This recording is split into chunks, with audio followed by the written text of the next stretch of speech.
यहाँ पे ये कल्ला निकल रहा है, ये निकल रहा है, ये निकल रहा है, ये देखिए इस तरीके से बहुत अच्छा फुटाव हो रहा है। नमस्कार दोस्तों, गन्ना सभी किसान भाई लगा चुके हैं। फरवरी से शुरुआत करके अप्रैल का महीना कंप्लीट हो चुका है, तो इस महीने तक सभी किसान भाई मोस्टली गन्ने की खेती भी कर चुके हैं। कुछ किसान भाइयों का गन्ना 30 दिन का हो चुका है, कुछ किसान भाइयों का 40 दिन 45 दिन का भी हो चुका है, और कुछ किसान भाई अभी जैसे फसल कटाई के बाद में गन्ना लगाते हैं, तो जस्ट अभी लगाया ही है। अलग अलग तरीके से गन्ने की खेती भारत देश में होती है, लेकिन कुछ किसान भाइयों को उत्पादन बहुत अच्छा मिलता है, कुछ किसान भाइयों को उत्पादन बिल्कुल भी नहीं मिलता। उसमें बड़ा फ़र्क होता है। एक तो तरीका यानी मैनेजमेंट सही तरीके से आपको करना पड़ेगा, सही समय पे फर्टिलाइज़र का भी आपको ध्यान रखना पड़ेगा। देखिए, गन्ने में सबसे जो मेन उत्पादन का रीज़न होता है वो होता है गन्ने में फुटाव, यानी कितने शूट्स निकले हैं, आपने कैसे मैनेजमेंट किया है। और ये सारा जो भी फुटाव होना होता है वो 90 दिन से 120 दिन के बीच में ही होता है। उसके बाद में फुटाव नहीं ले सकते किसान भाई। और उस समय जो कार्य किया, जो फर्टिलाइज़र किसान भाई ने दिया, उसी पे डिपेंड करेगा गन्ने की हाइट भी कितनी जाएगी आगे चल कर के। और सबसे इम्पोर्टेंट होता है फर्स्ट फर्टिलाइज़र। गन्ना जब लगभग 30 दिन का होता है, उस समय आपको क्या फर्टिलाइज़र डालना है, किस तरीके से डालना है। तो दोस्तों, आप भी गन्ने की खेती कर रहे हैं, वीडियो के अंत तक जरूर बने रहें। बहुत ही इंपॉर्टेंट जानकारी आज की वीडियो में शेयर करने वाली हूँ। तो सबसे पहले हम बात करेंगे दोस्तों, गन्ने में जर्मिनेशन के बाद में जो फर्स्ट इम्पोर्टेंट फर्टिलाइज़र डालते हैं वो डालते हैं लगभग 30 दिन का जब गन्ना होता है उस समय डालते हैं।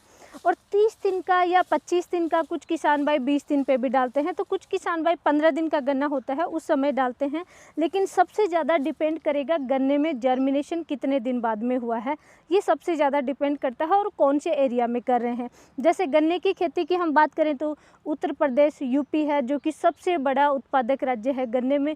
गन्ने की खेती में सबसे आगे है उत्तर प्रदेश, यहाँ पे सबसे ज़्यादा गन्ने की खेती होती है।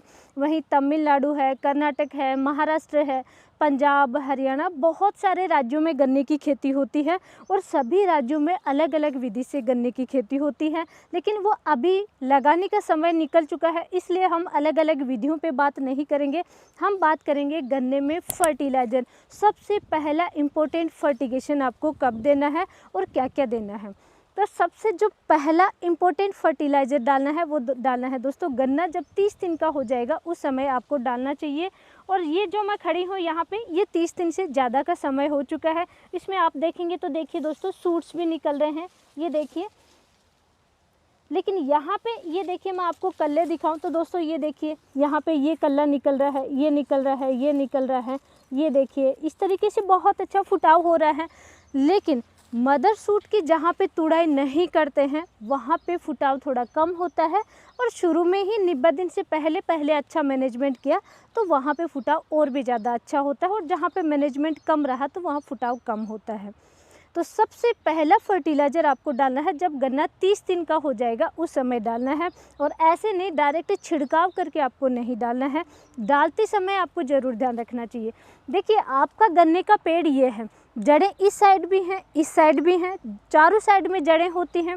चारों साइड तो आप नहीं डाल सकते, लेकिन गन्ने की दोनों साइड में आपको डालना चाहिए। ये सबसे इम्पोर्टेंट एक तो आपको ध्यान रखना है। इस साइड में आप गन्ने डालेंगे, फर्टिलाइज़र जो भी आप डालेंगे मिक्स करके, वो मैं आगे डिस्कस करूँगी आप क्या क्या डाल सकते हैं। और सेकंड साइड में भी आपको डालना है। एक तो बीच में नहीं डालना, क्योंकि जो दूर पड़ा रह गया फर्टिलाइज़र, वो जड़ें अभी इतनी डेवलप नहीं हुई हैं तो वो वेस्ट चला जाएगा, इसलिए दूर भी नहीं डालना है। पेड़ की जड़ों के पास में दोनों साइड में आपको डालना है। फर्टिलाइज़र की बात की जाए तो दोस्तों, जब भी गन्ना 30 दिन का होता है उस समय कुछ किसान भाई अमोनियम सल्फेट का इस्तेमाल करते हैं। जैसे कि महाराष्ट्र में गन्ने में सबसे ज़्यादा अमोनियम सल्फेट का इस्तेमाल करते हैं। लेकिन आप केवल यूरिया फर्टिलाइज़र डाल करके भी बहुत अच्छा रिजल्ट ले सकते हैं, क्योंकि अमोनियम सल्फेट थोड़ा सा महंगा आता है, नाइट्रोजन और सल्फ़र का कॉम्बिनेशन आता है। वही आप यूरिया प्लस सल्फ़र मिला करके यूज करेंगे तो तब भी आप बहुत अच्छा रिजल्ट ले सकते हैं। या यूरिया के साथ में सल्फेट युक्त जो फर्टिलाइज़र आते हैं वो साथ में मिला सकते हैं। तो यूरिया फर्टिलाइज़र की बात करो, जब गन्ना 30 दिन का है उस समय 25 से 30 kg आप प्रति एकड़ के हिसाब से लेंगे। इसके साथ में कोई भी फसल में जब भी फुटाव लेना हो, ज़्यादा से ज़्यादा कल्ले ब्रांचेज निकालनी हो, उस समय एक पोषक तत्व की कमी नहीं आनी चाहिए, वो है दोस्तों जिंक। और जिंक में भी चिलेटेड जिंक का आपको यूज नहीं करना चाहिए, आपको यूज करना चाहिए जिंक सल्फेट का। सल्फेट फॉर्मुलेशन वाले फर्टिलाइज़र जितने ज़्यादा रूट में जाएंगे उतनी ही फसलों में रोग कम आएंगे, कीटों का अटैक कम रहेगा, फसल में हरापन ज़्यादा रहेगा, यानी स्वस्थ और हरी भरी फसल रहेगी। तो इसलिए जिंक सल्फेट का ज़रूर यूज करना है फर्स्ट फर्टिगेशन में जब गन्ना 30 दिन का है। जिंक सल्फेट की बात करूं तो लगभग 10 kg तक प्रति एकड़ के हिसाब से आप डाल सकते हैं। जैसे 21% वाले जिंक सल्फेट आप 10 kg प्रति एकड़ के हिसाब से ले लीजिए, वहीं 33% वाली है तो मात्रा थोड़ी कम ले सकते हैं, 7 kg, 5 kg या 8 kg तक प्रति एकड़ के हिसाब से आप मात्रा ले सकते हैं। इनके साथ में एक इम्पोर्टेंट फर्टिलाइज़र और दोस्तों, वो है मैग्नीशियम सल्फेट।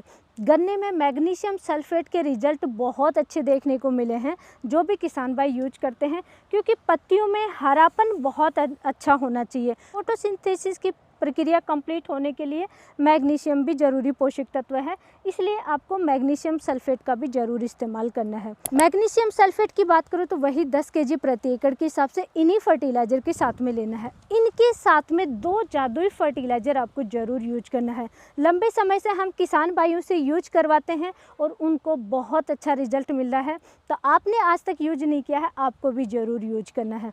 सबसे पहला फर्टिलाइज़र है दोस्तों सीवीड फर्टिलाइज़र, इन्हीं के साथ में मिला करके आप यूज करेंगे।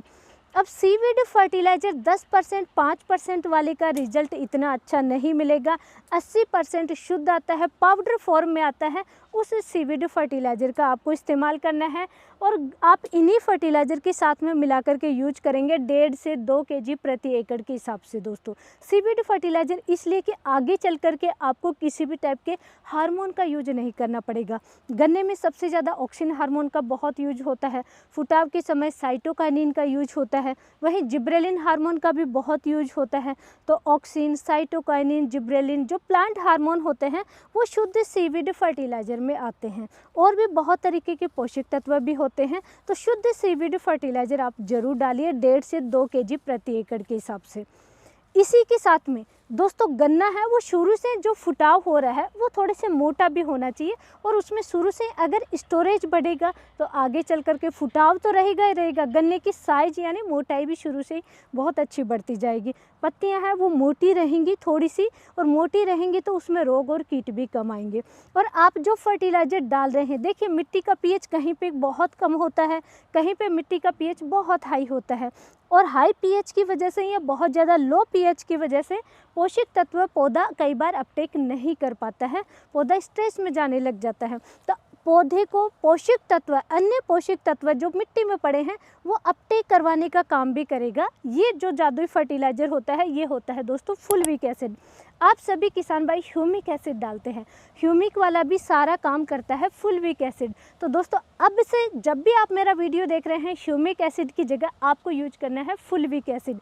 ये 2 चीज़ें आपको एक्स्ट्रा ज़रूर मिलानी है, यूरिया फर्टिलाइज़र के साथ में, जिंक सल्फेट के साथ में और मैग्नीशियम सल्फेट के साथ में। फुलविक एसिड की मात्रा आपको लेनी है वही सेम सीवीड की तरह 1.5 kg से 2 kg प्रति एकड़ के हिसाब से।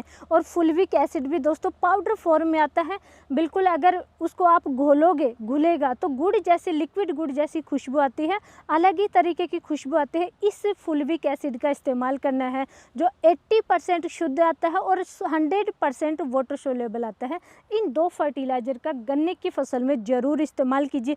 जितने भी आगे फर्टिलाइज़र भी डालेंगे, जैसे 30 दिन पे आपने डाला, फिर उसके बाद में 60 दिन पे आप काम करेंगे, 50 से 60 दिन पे आप काम करेंगे, निराई करेंगे, फर्टिलाइज़र डालेंगे, फिर 90 दिन से 120 दिन के आसपास उस समय भी फुटाव रोक करके ज़्यादा से ज़्यादा कंप्लीट फुटाव हो जाता है। उसके बाद में आपको लंबाई बढ़ानी है तो उस समय भी इन फर्टिलाइज़र का ज़रूर इस्तेमाल करना है। गन्ने की फसल में 3 से 4 बार आपने पूरी फसल में यूज कर लिया तो यकीनन सबसे ज़्यादा उत्पादन आपके खेत में देखने को मिलेगा। दोस्तों एक बार मैं शॉर्ट में रिपीट कर देती हूँ, 30 दिन की गन्ने की फसल है, यूरिया फर्टिलाइज़र 25 से 30 kg, जिंक सल्फेट लगभग 7 से 10 kg के करीब, magnesium sulphate 10 kg, seaweed fertiliser जो पाउडर फॉर्म में आता है 80% शुद्ध आता है, 100% वाटर सोलेबल आता है 2 kg, फुलविक एसिड भी 2 kg आपको डालना है प्रति एकड़ के हिसाब से। सारे फर्टिलाइज़र एक जगह डालिए, मिक्स कीजिए, पौधे के दोनों तरफ डालिए और फिर आप हल्का पानी ज़रूर दे दीजिए। एक तो इस समय क्या होता है, किसान भाई हर्बिसाइड का भी यूज करता है। ये अगर आपने फर्टिलाइज़र डाले, आपकी गन्ने की फसल बिल्कुल स्वस्थ होगी, किसी भी टाइप का झटका नहीं लगेगा। कुछ भी डालिए, कुछ भी स्प्रे कीजिए, आपकी गन्ने की फसल बिल्कुल स्वस्थ हरी भरी देखने को मिलेगी। दोस्तों, आप गन्ने की खेती कौन से एरिया में करते हैं? यूपी से हैं, महाराष्ट्र से हैं, कर्नाटक से हैं, तमिलनाडु से हैं? हमें फटाफट कमेंट करके ज़रूर बताइए। कितने दिन की आपकी फसल हो चुकी है वो भी हमें कमेंट करके ज़रूर बताइए, ताकि नेक्स्ट वीडियो प्रैक्टिकल हम इसी तरीके से बनाने की कोशिश करेंगे। आज की नॉलेजफुल जानकारी के लिए वीडियो को लाइक करें, शेयर ज़रूर करें। धन्यवाद।